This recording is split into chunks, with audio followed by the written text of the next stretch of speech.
जय शेरा वाली मैया की जय, मैया भवानी की जय। प्रेम से बोलिए शेरा वाली मैया की, सच्चे दरबार की मैया भवानी की।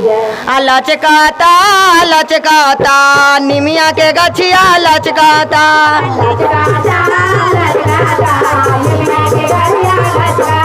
अरे झूलाता झूलाता नौ बहिनिया झूलाता,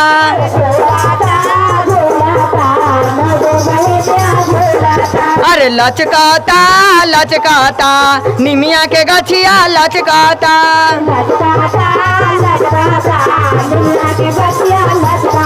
अरे झूलाता झूलाता नौ बहिनिया झूलाता,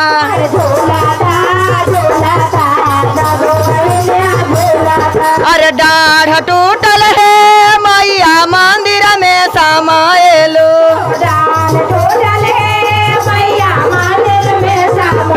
लो शोभाता शोभाता मैया के मंदिर शोभाता,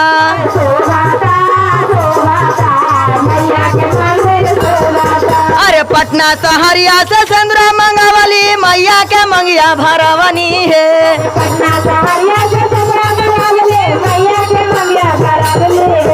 शोभाता शोभाता मैया के मंगिया शोभाता,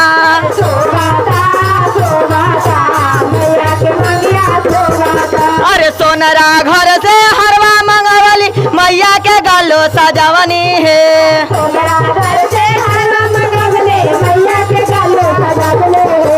शोभाता शोभाता मैया के गलवा शोभाता,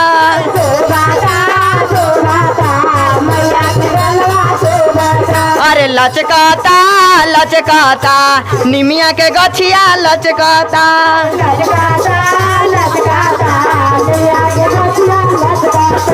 झूलाता झूलाता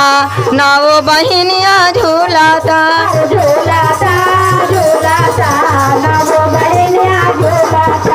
जयपुर सहरिया से चुंदरी मंगावली मैया के आंगो पहनावनी है,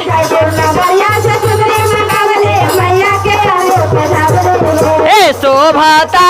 शोभाता मैया के गोदिया शोभाता,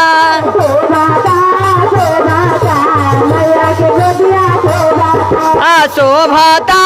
शोभाता मैया के गोदिया शोभाता,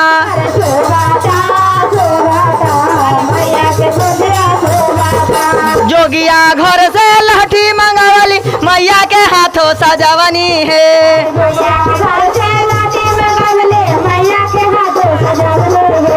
शोभाता शोभाता मैया के हाथवा शोभाता,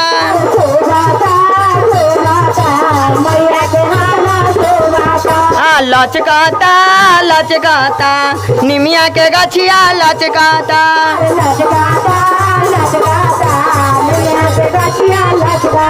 अरे टोलवा महलवा से सबका बोलावली मैया के भजना सुनावली है,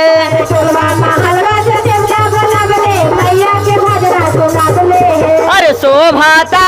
शोभाता मैया के मंदिर शोभाता,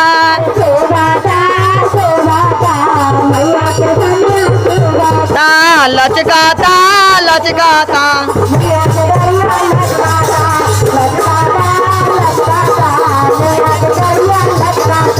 झूलाता झूलाता